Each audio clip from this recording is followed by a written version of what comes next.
We get a lot of emails asking us to test unusual e-bikes, sometimes of questionable legality. But we've never said yes. But what about an e-bike conversion kit, specifically made for road bikes?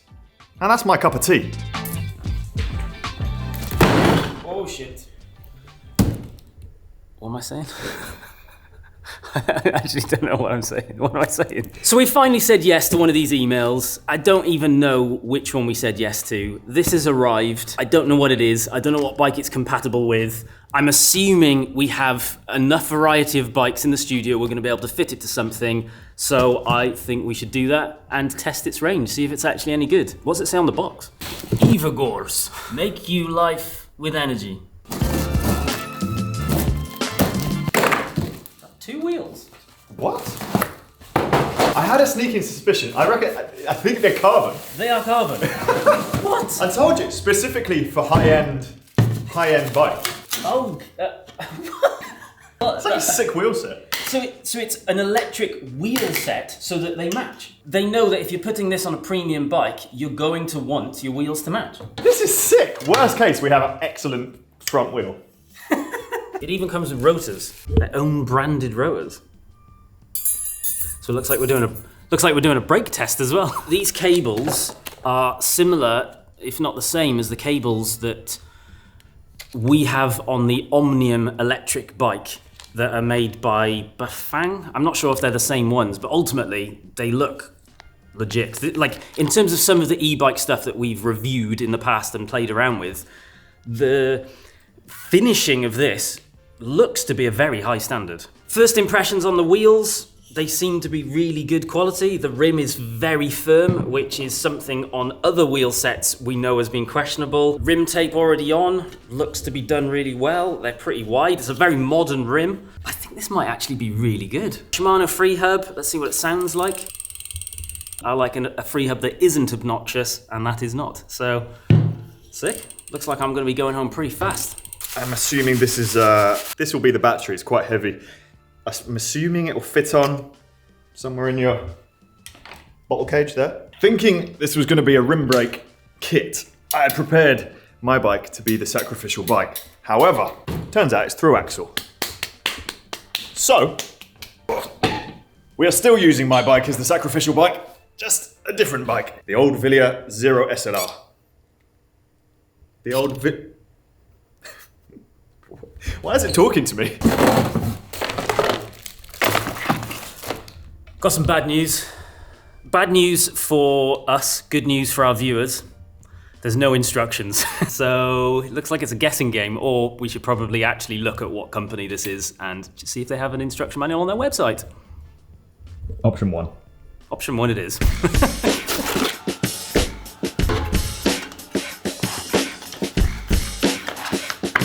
Oh, there's no hole.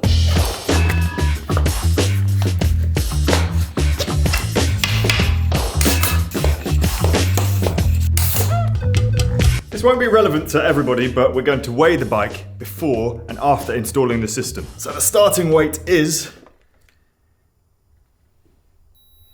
whatever that says, 7.94 kilos. Why is it? I thought this bike was lighter.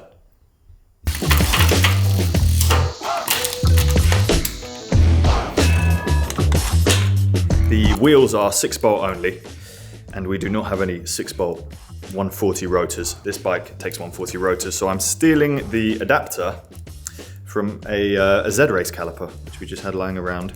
So a thing to bear in mind, if you've set your bike up 160 front, 140 rear, you might need to make sure you got the right parts. All of those parts are easy to get. I mean, these adapters should come in their box with the calipers.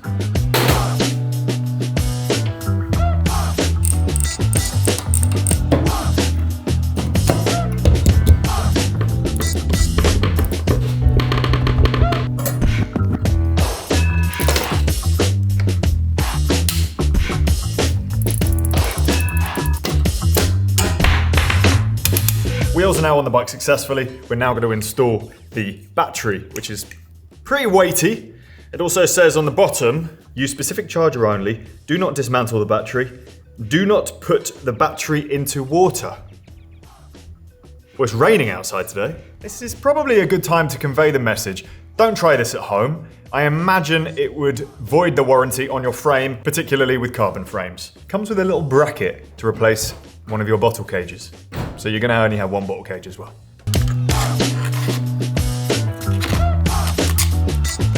So it comes with a computer thing, which we don't actually know how it works yet because we haven't been able to turn it on. I'm assuming this is essential so that you can set how powerful it is, etc., etc. To mount it, it's got a mount to go on the handlebars, which if you have a high-end bike is not going to fit because that isn't going to go around our aero handlebars, but it comes with this.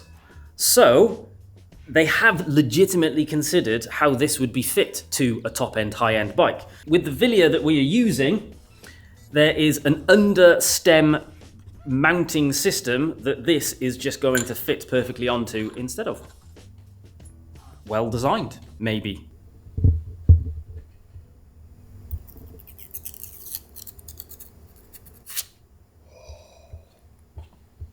So we're at the point that we need to connect all the cables together, and to my delight, it is actually really simple. There's a big adapter on the back, a big adapter on the battery, a small one on the battery, and a small one on the head unit. So just plug them in and see if it works, I guess.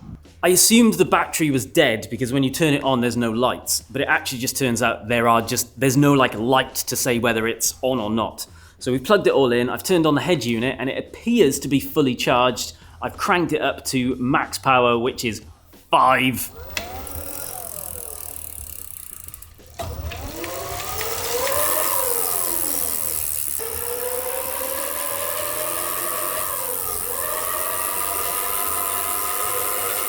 It looks great. It seems to work pretty well. It was very easy to fit. Ooh, we should weigh it. It's certainly a lot heavier. The bike now weighs 11.55 kilos. So how much more is that? That is 3.61 kilos more. Can you better weight that? What the hell? That is like, it is all in that back end as well, isn't it? Obviously that's where the motor is and the battery. You know that's there. You can really feel it. I think it's going to be great though, if we can work out how to hide all of these cables. I hope you pack some food for when we go out riding it, just in case. So there's two distances that it says the battery can handle on the website. The first one is 60 kilometers, which is what we are expecting it to maybe be about. The other, it claims, is 150 kilometers. So if that's true, we're doing 100 milers. Surely not. We are now in the outside world. The battery is charged, the head unit is charged, the Garmin is charged, the Di2 is charged. There was a lot of cables going into this bike at Jimmy's house. We are now going to ride it until it dies and hopefully don't have to push it home. The rules are it stays on level 5 the whole time because that's how everybody rides e-bikes, obviously. Why did the other settings even exist? We are both going to share the riding of the bike because we don't want either of us to bonk, and we're going to ride sensibly, not smashing it all the time, and we're not going to cheat by rotating the crank so gently that only the motor is kicking in. Are you ready? Let's do this.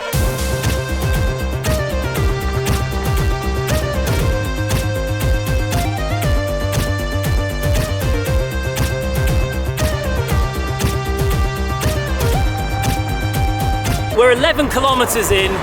The battery is still it's only come down 1 out of 5 bars. It feels really good. It's a little bit rattly, but I don't know if that's the bike. It's very easy to control the motor and the speed, so I can ride with Francis and adjust myself to account for a normal riding pace. Or if I want to go really fast, I can. You're riding too fast! Please stop it! I don't think he realises how fast he's going half the time. I'm on his wheel, absolutely suffering. It's definitely got a kick to it. Or maybe it's not a kick, it's just like a slow, drawn out suffering for the person on your wheel. Riding next to Jimmy, I can't hear anything and I can't really tell he's on an e-bike unless I look down. So if you wanted to surprise your friends, they're not going to hear you coming.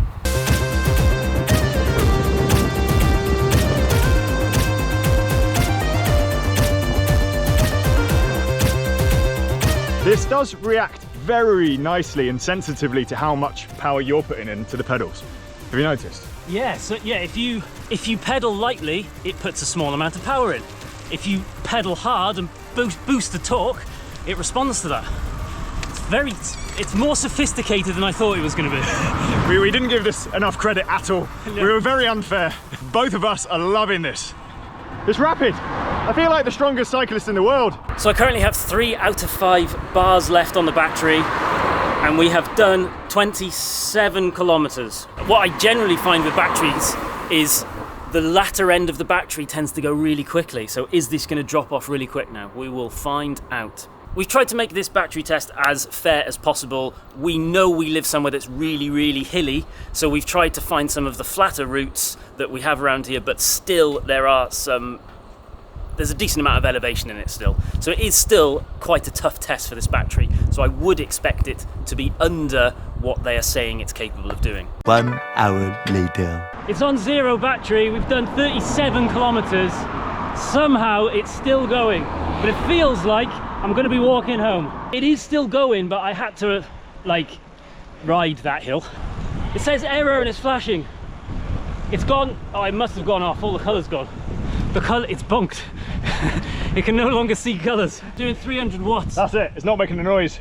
Yeah, it's done. We're done. Right, stop here. Done. Let's go on this. Whoa! I found a very significant problem. So, battery is dead. Computer is on because it's got its own battery. Check this out.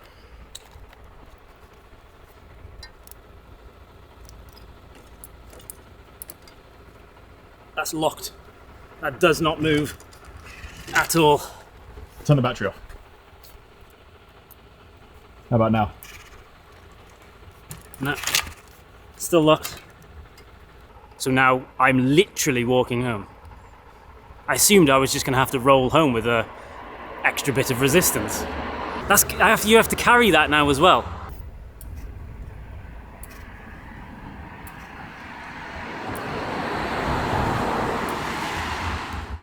We're back in the studio. We don't have the bike. It is currently stuck at my house. So managed to get it back to the house and tried a few things at home to unlock the wheel. Disconnected the battery, disconnected the head unit, charged the battery, charged the head unit, took the wheel out, put it back in again, checked the brake wasn't rubbing. Anything that we could think of in that moment to try and release the wheel, and it is still locked shut. It is actually a little bit looser than it was when it first started, but it is definitely locked. It's unrideable. This is obviously a monumentally humongous issue with the bike, so we emailed the company to find out what they say about it. We got an email back from a person called Maxi, and they said, when the battery power is depleted to 0, the rear wheel can still rotate normally, and riding it feels just like a regular bicycle. We have not encountered the issue you mentioned before, and it might be due to the motor being damaged during the international logistics transit. However, we need to receive the unit to determine the exact cause. I will immediately send you a brand new motorized rear wheel for you to continue testing and riding. Could you please send the locked rear wheel back to us? Thanks, Maxi. We're going to give them the benefit of the doubt for now, and we will do a follow-up to this video either in a Mailbox Monday or a podcast where we investigate further, try and work out what's going on with our wheel and see if the replacement wheel that they send does the same thing. Right, okay, so we know there's an issue with this kit, but let's ignore that for a minute, hear me out. The whole point of us getting this kit was to consider e-bike conversion kits. Are they a good proposition? Is it something that we should be considering as cyclists?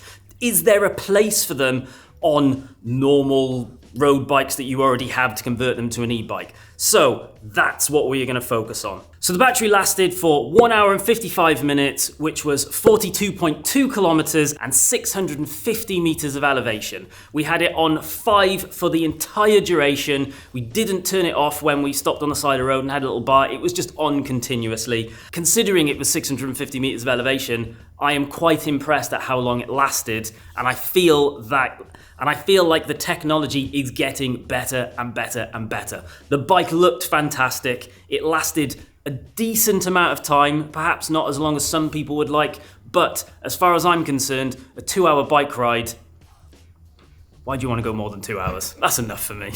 My experience with e-bikes in general is that if we'd have knocked it down to level 4 or even level 3, your range gets extended by a huge amount. It's having it on the highest power that really drains things. So that's the same with a Patron Scott mountain bike that I've ridden, and it was the same with Jena electric e-ride, I think it was called. And that technology is a few years older now, and this is significantly more duration you get from a battery of the same size. So the technology is clearly getting better and better. The big problem here though, Jimmy, do you want to tell them?